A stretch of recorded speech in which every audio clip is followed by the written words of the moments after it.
tous, c'est Hugo Mouton. On se retrouve aujourd'hui pour une vidéo sur le Grand Prix de Turquie 2021. Avant ce Grand Prix, certaines rumeurs tournent dans le paddock et parlent d'un rachat de Alfa Romeo par le team Andretti. Andretti, c'est une écurie d'IndyCar, si je dis pas de bêtises. C'est une écurie américaine qui pourrait peut-être racheter donc Alfa Romeo. C'est pour l'instant des rumeurs et si ces rumeurs viennent à aboutir, ça pourrait peut-être donner un Palou en F1 ou peut-être un retour de Grosjean selon certaines rumeurs. Mais bon, donc voilà, une petite rumeur de paddock. Ensuite, parlons de la piste. Comme nous sommes à Istanbul, au Istanbul Park, la piste a été recouverte d'un gel entraînant un fort grip un peu avant l'arrivée des monoplaces. C'est en écho à ce qui s'était passé l'an dernier avec une reface. L'an dernier, il y avait une reface de toute la piste. Et cette reface avait donc créé beaucoup de problèmes pour le grip des voitures qui étaient beaucoup trop faibles. Toutes les voitures partaient en spin, ça avait même été une blague en disant que ça avait été un Vettel un week-end à la Vettel. Et bien là, c'est l'inverse. Le gel qui entraîne énormément de grip provoque très très peu de spin. On va commencer sur ce week-end en FP1. La livrée des Red Bull est magnifique en hommage au Grand Prix du Japon qui a été annulé et qui aurait dû se tenir à la place de ce Grand Prix de Turquie. Hamilton prendra des places de pénalité pour un nouveau moteur. Il change un seul élément je crois du moteur et donc il prendra 10 places au lieu de 20 ou plus s'il changeait tout le moteur, comme Sainz et Ricciardo qui eux par contre changent tout leur moteur. Kimi, vainqueur ici en 2005, voit deux de ses temps annulés pour avoir un peu trop dépassé les limites qui sont assez touchy ici en Turquie. Bottas donne son maximum pour remplacer Hamilton en pole position, étant donné que ce sera à lui de faire le travail en qualification. Et Hamilton est le plus rapide devant Verstappen et Leclerc. En FP2, le virage d'ours est source de trafic car proche de la prise de vitesse pour le départ et donc le lancement d'un nouveau tour chronométré. Ricciardo semble en difficulté, à peu près comme aux deux derniers essais libres en Grand Prix. Comme les deux derniers Grands Prix qu'il a passés, à chaque fois il était en difficulté pendant les essais libres. Et à chaque fois, il y a eu une victoire et une 4e place, donc pas trop de sources d'inquiétude pour l'instant pour l'Australien. Peut-être même un nouveau week-end comme ça. Latifi spin au virage 9 et Kimi Raikkonen est à nouveau dérangé par son système d'eau. Le système d'eau, donc c'est la petite bonbonne d'eau dans laquelle les pilotes peuvent boire pendant les sessions, les qualifications et la course. On se rappelle de la Hongrie où you forgot to connect the drink. Et bah là c'est the drink, il lui est arrivé sur les pieds. Donc l'eau commence à fuir sur les pieds de Kimi. Et il s'en plaint à la radio assez méchamment, puisque quand il est dans les garages et qu'il se fait réparer son système de boisson, il se plaint que son équipe n'est même pas capable de réussir des petites manœuvres, alors comment réussir des grosses? C'est assez méchant, mais en même temps très réaliste, vu la saison plutôt ratée de Alfa Romeo jusqu'ici. Hamilton est encore le plus rapide dans cette FP3 devant Leclerc, tandis que Gasly spin au virage 1 et que Ocon abandonne sa voiture à la fin de la session pendant les essais de départ. À la fin de chaque session, il y a des essais de départ sur la piste de départ pour gommer les places au départ. Et Ocon a un problème moteur et se stoppe sur la grille et sa voiture sera donc déplacée et mise dans le parc fermé directement. En FP3, il pleut durant cette FP3 faisant spin Gasly, Mazepin et Russell. Ce dernier provoque un red flag, un drapeau rouge. À la relance, Leclerc s'y met également et spin, tout comme Verstappen et Vettel. Tsunoda, qui partait pour le meilleur temps de la session, est légèrement dérangé par Perez et c'est donc un surprenant Gasly qui prend le meilleur temps de la session avant les qualifications, donc peut-être une très bonne qualification à venir pour le français. En Q1, la pluie est attendue et piège les stratèges. Hamilton est en délicatesse et passe sous la pluie tout de même. Il arrive quand même à faire un petit temps, mais est assez en difficulté.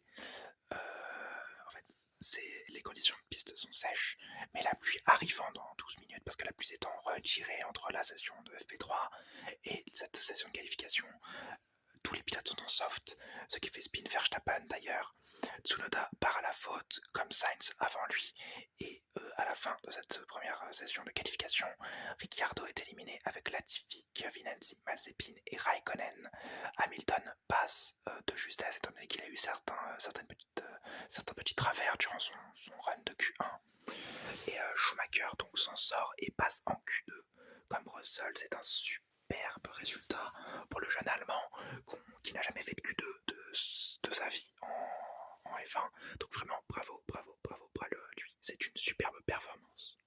En Q2, Perez spin et ralentit les tours de Verstappen et Russell à leur premier passage. Leclerc spin juste avant la fin de son tour et ruine donc son tour et ses pneus. Stroll sort au premier virage, Alonso est quatrième et Leclerc se bat pour sa Q3. Il y passe grâce à l'aspiration donnée par Sainz. Un jeu d'équipe chez Ferrari, Sainz donne l'aspiration à Leclerc, étant donné que l'Espagnol partira dernier pour changement de moteur, donc ce n'est pas intéressant pour lui, mais il a juste fait une sortie de stand pour offrir une aspiration à Leclerc. Il est donc éliminé comme Schumacher, Russell, Ocon et Vettel. Russell se rate dans le dernier virage et Norris cache son dernier temps pour le départ en médium. Il partira en médium, donc il fait exprès de cacher son dernier temps. Et donc Russell, lui, a spin dans le dernier virage pour son dernier run. Mais de toute façon, il ne serait pas passé en Q3, il n'était pas assez rapide. En Q3, au premier passage, Bottas, qui est très rapide, passe en pole provisoire devant Hamilton et Verstappen qui est troisième, suivi de Gasly, impressionnant quatrième. Visiblement, le français est très bon sur cette piste. Au second passage, Gasly se rate de peu pour la première ligne et Hamilton est en pole position. Leclerc, lui, vole la quatrième place à Pierre Gasly et donc il est quatrième. Il est troisième et Gasly est quatrième. Ce qui fait un petit imbroglio. Enfin, j'ai eu un petit problème étant donné que Hamilton est donc pas déclassé, mais il n'a pas cette pole position. Cette pole position ne lui appartient pas. Elle est à Bottas. Donc Bottas partira en pole à cause de la pénalité de grille de Hamilton. Verstappen sera deuxième, Leclerc troisième, Gasly quatrième, Alonso sera cinquième, Perez sera sixième, Norris septième, Stroll huitième, Vettel Tsunoda 9ème, Vettel 10ème, Hamilton 11ème, Ocon 12ème, Russell 13ème, Schumacher 14ème, Latifi 15ème, Giovinazzi 16ème, Raikkonen 17ème, Mazepin 18ème, Sainz 19ème avec 20 places de pénalité et Ricciardo 20ème avec 20 places de pénalité. La course. Il pleut un peu avant la course et tout le monde partira en intermédiaire. Bon départ de Valtteri Bottas, derrière lui Alonso spin, touché par Pierre Gasly. L'Espagnol est un peu énervé à la radio, on peut le comprendre, et il repartira 16ème. Derrière, Latifi spin également dans le virage 9. Au tour 2, Tsunoda se défend de Hamilton. Tour 6, Sainz passe Russell, tandis que Tsunoda défend magnifiquement bien sur Hamilton, toujours. Au tour 7, Sainz plonge au même endroit sur Raikkonen et le passe. L'amélioration moteur Ferrari semble porter ses fruits. Tour 8, Giovinazzi plie devant l'Espagnol qui est sur une très bonne remontée. Tandis que Hamilton passe enfin Tsunoda au tour 8 et Gasly lui prend 5 secondes de pénalité en écho à la collision qu'il y a eu avec Alonso en début de course. C'est une pénalité plutôt sévère parce que c'était un incident de course selon moi, donc il n'aurait pas dû recevoir ces 5 secondes. Mais bon, dommage. Hamilton fait le même mouvement qu'il avait fait sur Tsunoda un petit peu plus tôt. Il fait le même sur Stroll un tour plus tard, tandis que derrière lui, Sainz passe Ocon. Donc vraiment, l'Espagnol est parti sur une course d'attaque. Alonso, lui, prend 5 secondes de pénalité pour son attaque ratée sur Schumacher au tour 1. En fait, il a voulu, un peu énervé, il a voulu attaquer directement et il a percuté Schumacher, qui était pourtant 14ème, il n'avait pas gagné de place, et il le percute faisant retomber l'Allemand à la 19ème place. C'est très dommage, et donc Alonso est pénalisé de 5 secondes, peut-être un peu plus justifié que celle de Gasly, parce que là il est vraiment rentré dans le pauvre Allemand qui allait faire une bonne course de tous les cas, et là il lui a un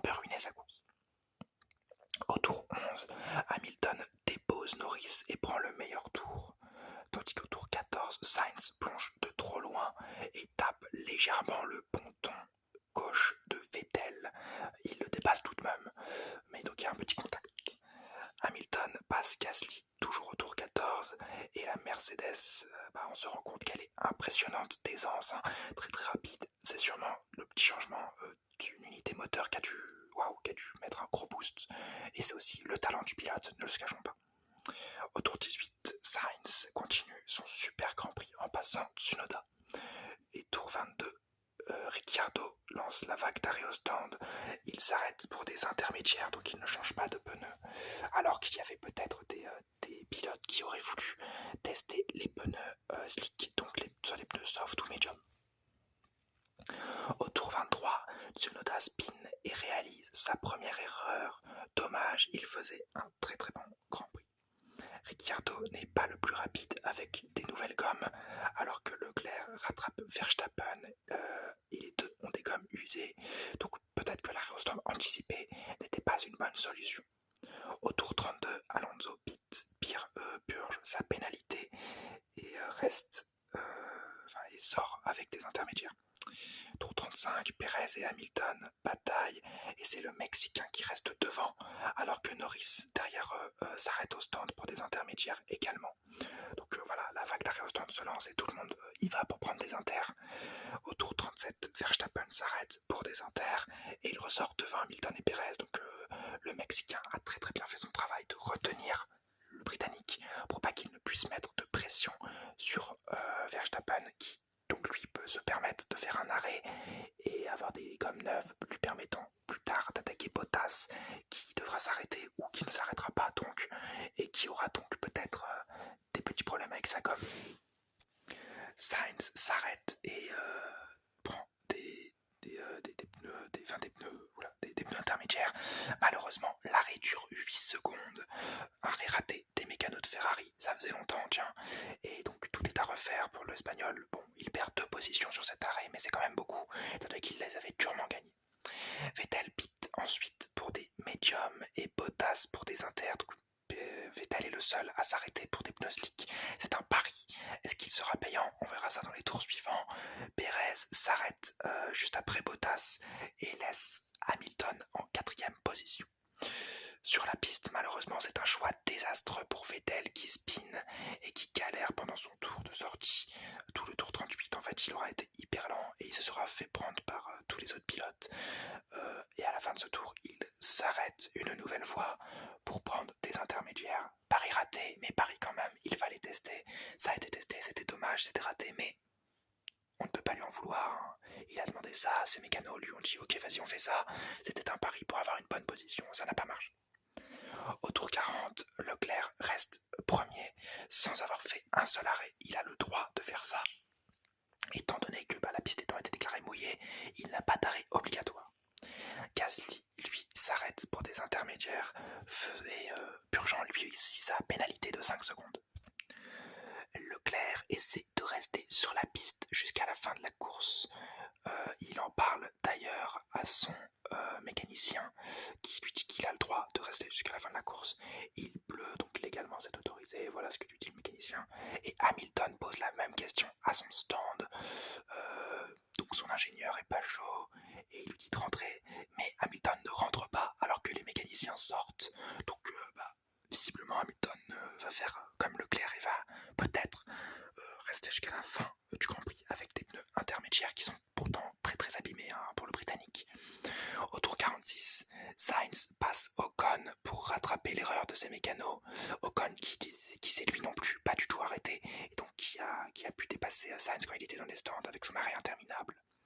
Tour 47, dans le premier virage, Bottas passe Leclerc. La stratégie à 0 arrêt de Leclerc n'aura pas fonctionné face au Finlandais, qui lui s'est arrêté, qui avait en plus une petite avance, et donc qui a pu dive bomb Leclerc et lui faire comprendre que sa stratégie n'était peut-être pas la meilleure, étant donné qu'à la fin de ce tour 47, le Monégasque va s'arrêter. Il ressortira 4ème avec des intermédiaires neufs, pouvant peut-être lui permettre de faire le meilleur tour en course. Au tour 48, c'est Sainz qui prend le meilleur tour en course, tandis qu'au tour 51, Hamilton s'arrête enfin et ressort 5e, laissant Leclerc prendre la 3e place.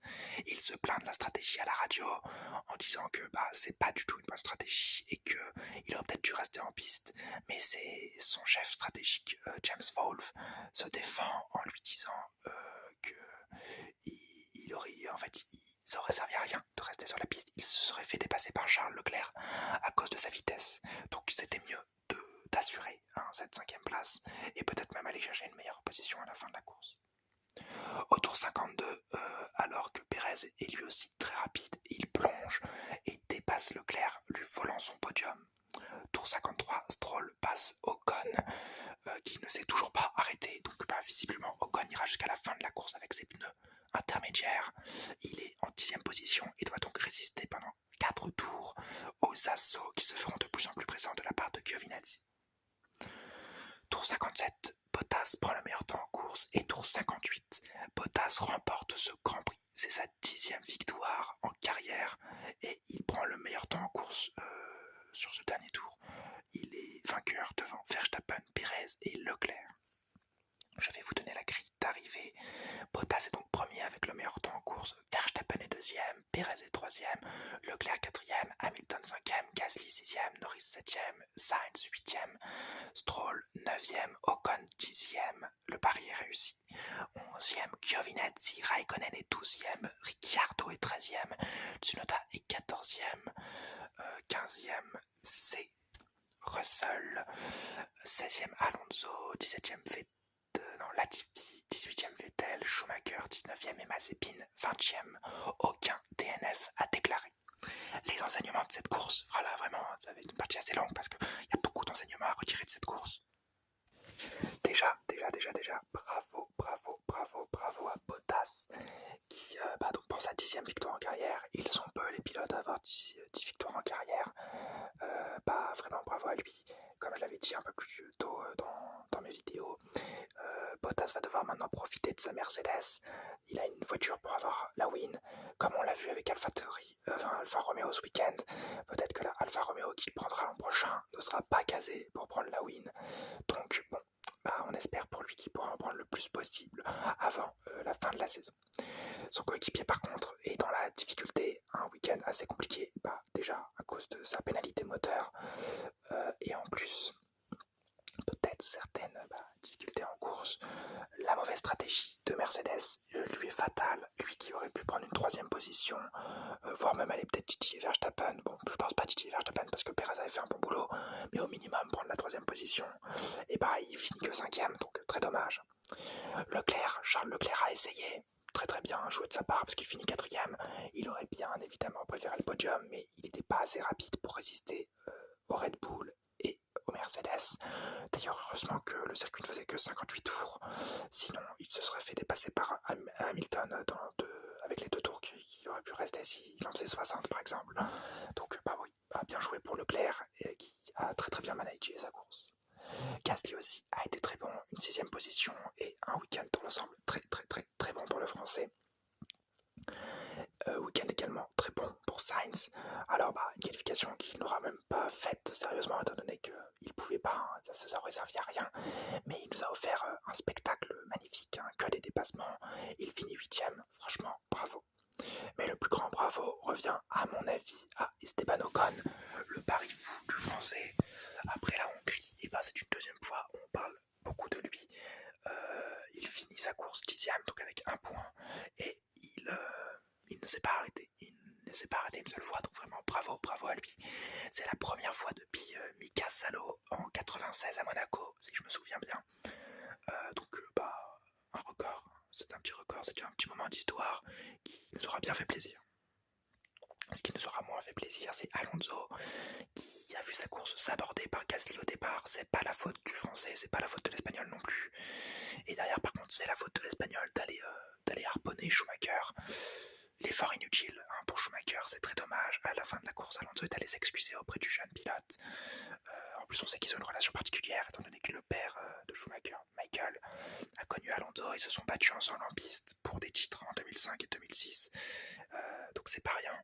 Et oui, il a des excusés à la fin, mais Schumacher a fait un très bon week-end si on compte pas cet accrochage. Une Q2, c'est vraiment très bien. Et ça montre son talent. Et ça me fait aussi mentir parce que j'avais dit que Mazepin serait meilleur que lui sur cette saison. Je me suis trompé. Ça, on en parlera dans la vidéo de fin de saison. Vettel et le pari manqué. Bon, bah c'est une image assez reconnaissable du Grand Prix. Hein. Vettel s'est raté sur sa stratégie, c'est dommage. En même temps, je comprends qu'il ait essayé. Hein. On peut totalement comprendre qu'il ait essayé. Dommage pour lui, mais il fallait le faire selon moi. Et il a eu le mérite d'essayer. Ricciardo, le coup d'arrêt, bah comme je vous l'avais dit en séance d'essai libre, je m'attendais à encore un bon Grand Prix de Ricciardo. Et bah ouais, très mauvais Grand Prix finalement, 13ème, une mauvaise qualification. Ouais, donc très dommage pour l'Australien, on espère qu'il va pas retomber dans ses travers de début de saison. Tsunoda a été par contre lui très bon tout le week-end et une erreur bête, un spin qui lui fait perdre toute sa course. Et derrière il ne s'en remet pas, il finit 14ème alors qu'il avait fait un très bon début de course face à Hamilton. Dommage. Et enfin, pour terminer avec les pilotes, Verstappen assure les points. Deuxième place, bon il aurait préféré la première, mais une deuxième place quand même. Et il prend 6 points d'avance sur Hamilton. Donc bah, très bien managé de la part de Red Bull qui la semaine dernière l'avait parti dernier. Et il a fini deuxième. Et cette année, enfin cette semaine, pas de changement moteur à faire alors qu'Hamilton est obligé d'en faire un s'il veut finir la saison sans trop de pénalités. Et bah, il finit quand même second, le jeune néerlandais. Bravo à lui, il prend 6 points d'avance sur Hamilton et c'est mérité. Et enfin, parlons de ce Grand Prix hein, de Istanbul. Très belle course. Alors, la pluie qui, comme d'habitude, vient rebattre les cartes, du mouvement, des dépassements, un vainqueur inattendu parce que personnellement, je m'attendais pas à Bottas, je m'attendais peut-être plus à Verstappen ou Pérez. Pérez qui avait gagné l'an dernier, enfin pas gagné, mais qui avait fait un podium l'an dernier. Je m'attendais pas aussi à une très belle résistance de Gasly et Leclerc.